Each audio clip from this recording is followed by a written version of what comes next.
बिस्मिल्लाहिर्रहमानिर्रहीम। बेरी के पत्तों से अपनी हिफाजत करें। जी हाँ, बेरी के पत्तों से जादू, जिन्नात, नहुसत, रिज्जत और बीमारियों से हिफाजत का अमल इस वीडियो में बताने जा रहे हैं। अमल बहुत आसान है, तवज्जो से सुन लें और अमल कर लें। याद रहे, अमल करते ही आपको अपना जिस्म हल्का हल्का महसूस होने लगेगा। आप देख रहे हैं यूट्यूब इस्लामिक चैनल ईगल की आवाज। नाज़रीन मोहतरम, इलाज के लिए अल्लाह ताला ने जो चीज बेरी के पत्तों में रखी है, शायद ही किसी और चीज में रखी हो। इसका इस्तेमाल सिर्फ जादू के इस्तेमाल के लिए ही नहीं, बल्कि बहुत सारी बीमारियों के लिए फायदा मंद साबित होता है। आप इसका इस्तेमाल करके देखें। नजर बद, जादू, जिन्नात, कोई मामला है, अल्लाह के फजल से बहुत फायदा मंद साबित होगा।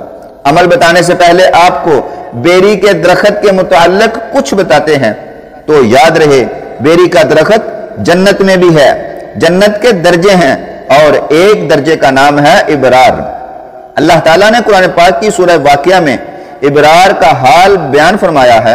ये उन जन्नतों में है जहां बेरी के दरख्त हैं, लेकिन कांटेदार नहीं, और फल बकसरत और बेहतरीन हैं। दुनिया में बेरी के दरख्त ज्यादा कांटों वाले और कम फलों वाले होते हैं। जन्नत के ये दरख्त ज्यादा फलों वाले और बिल्कुल बेखार होंगे। फलों के बोझ से दरख्त के तने झुके जाते होंगे। हजरत अबू बर अहमद बिन नजार ने एक रवायत वारद की है कि सहाबा कहते हैं कि इराबियों का हुजूर के सामने आना, आपसे मसाइल पूछना हमें बहुत नफा देता था। एक मर्तबा एक इराबी ने आकर कहा, या रसूल अल्लाह सल्लल्लाहु अलैहि वसल्लम, कुरान में एक ऐसे दरख्त का भी जिक्र है जो इज़ा देता है। आपने पूछा, वो कौन सा? उसने कहा, बेरी का दरख्त। आपने फरमाया, फिर तूने उसके साथ ही लफ्ज़े मखजूद नहीं पढ़ा? उसके कांटे अल्लाह ताला ने दूर कर दिए हैं और इनके बदले फल पैदा कर दिए हैं। हर एक बेरी में बेहतर किस्म के जायके होंगे, जिनका रंगो मजा मुख्तलिफ होगा।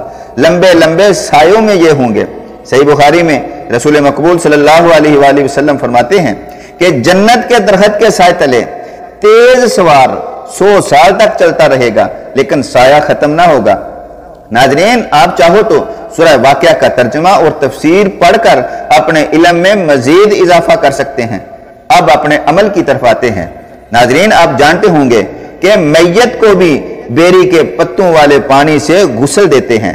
मैयत के गुस्ल के लिए बेरी के पत्तों के जोश दिए हुए पानी का इस्तेमाल करना सही अहादीस से साबित है। बुखारी शरीफ में है, हजरत उम्मे अतिया इंसारिया से रवायत है कि रसूलुल्लाह सल्लल्लाहु अलैहि वसल्लम की साहबजादी ने इंतकाल फरमाया तो हमारे पास रसूलुल्लाह सल्लल्लाहु अलैहि वसल्लम आए और कहा कि गुस्ल दो इनको 3 बार या 5 बार पानी और बेरी के पत्तों से, और आखिर में काफूर भी शामिल कर दो, और जब तुम गुस्ल से फारग हो तो मुझे इतला दो। उम्मे अतिया फरमाती हैं, जब गुस्ल से हम फारग हुए तो आप सल्लल्लाहु अलैहि वसल्लम को खबर दी। आप सल्लल्लाहु अलैहि वसल्लम ने अपना तहमद चादर की सूरत में दिया और कहा, ये इनके बदन पर लपेट दो। लिहाजा एक मुसलमान के लिए किसी हुक्म पर अमल करने के लिए सिर्फ इतना इल्म हो जाना काफी है कि वो अल्लाह और उसके रसूल सल्लल्लाहु अलैहि वसल्लम की तरफ से ये अमल है। अब नाजरीन, अमाल की हिकमतों का जानना जरूरी नहीं, अलबत्ता बहुत से उलमा ने बयान फरमाई है, वो ये कि बेरी के पानी से मैयत को गुस्ल देने की हिकमत यह है कि इससे जिस्म की जिल्द नरम हो जाती है, और जब मैयत को फायदा पहुंचता है तो यकीनन जिंदा इंसानों को भी फायदा पहुंचता है, और वो ये कि मैल कुचैल के साथ साथ नहुसत और कई बीमारियों से हिफाजत हो जाती है।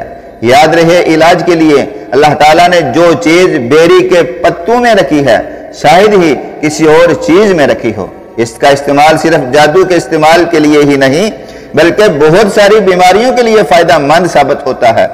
आप इसका इस्तेमाल करके देखें। नजर बद, जादू, जिन्नात, कोई भी मामला है, अल्लाह के फजल से बहुत फायदा मंद साबित होगा। बहुत से ममालिक में इससे इलाज किया जाता है, लेकिन एशिया ममालिक में इसकी कदर नहीं है। जादू या जिन्नात के लिए 7 पत्ते या 21 पत्ते लेकर, अच्छा तो यही है, इन पत्तों को कूट लें, बारीक कर लें, इनको पानी में डालकर गर्म करके नॉर्मल होने दें, پھر غسل کر لیں، مگر غسل سے پہلے اس بیری کے پتوں سے تیار شدہ پانی پر آپ نے یا گھر میں سے کسی نے غسل کرنے والے کی نیت سے درج ذیل تھوڑی سی پڑھائی ضرور کرنی ہے۔ اول و آخر درود شریف 7 بار، پھر سورہ فاتحہ 7 بار، پھر سورہ بقرہ کی آخری 2 آیات 7 بار، پھر سورہ یونس کی آیت نمبر 81 7 بار، اور آخر میں سورہ فلق اور سورہ ناس 7 بار پڑھ کر پانی کو پھونک مار دو، اور اب اس پانی میں سے 2 گھونٹ پانی پی لو۔ اس کا فائدہ یہ ہوگا اگر کوئی چیز کھلائی گئی ہوگی اس کا اثر ختم ہو جائے گا۔ باقی پانی سے غسل کر لیں۔ بیری کے پتوں کا پانی ایسی بیماریاں اور میل چیل جسم سے اتار دیتا ہے جو عام پانی نہیں اتار سکتا۔ یہ بہت سی بیماریوں کے لیے فائدہ مند ثابت ہوتا ہے۔ یہ عمل آپ کسی بھی دن کر سکتے ہیں، لیکن 10 محرم کو زیادہ فائدہ مند ہے۔ انشاءاللہ جادو کا اثر ختم ہو جائے گا، بیماریاں دور ہو جائیں گی، نحوست اتر جائے گی۔ میرا مشورہ ہے اگر آپ بالکل ٹھیک ٹھاک ہیں تو پھر بھی آپ بیری کے پتوں والے پانی سے غسل کر لیں، انشاءاللہ برکت حاصل ہوگی۔ اور یاد رہے اللہ کے نبی صلی اللہ علیہ وآلہ وسلم نے بیری کے درخت کو کاٹنے سے سختی سے منع فرمایا ہے۔ آپ صلی اللہ علیہ وسلم نے فرمایا جو بیری کا درخت بلا وجہ کاٹتا ہے اللہ تعالیٰ اس کو منہ کے بل جہنم میں پھینکیں گے۔ اس لیے بیری کے درخت کو بلا وجہ نہیں کاٹنا چاہیے، کیونکہ اس کے بہت سے فائدے ہیں۔ اگر کوئی ضروری وجہ ہو تو کاٹنے کی اجازت ہے۔ دعا کرتے ہیں اللہ تعالیٰ آپ کو ہمیشہ صحت والی لمبی زندگی عطا فرمائے۔ چینل کو سبسکرائب کر لیں تاکہ کسی دوسری ویڈیو میں ملاقات ہو جائے۔ اجازت چاہوں گا، ملتے ہیں نیکسٹ ویڈیو میں۔ السلام علیکم۔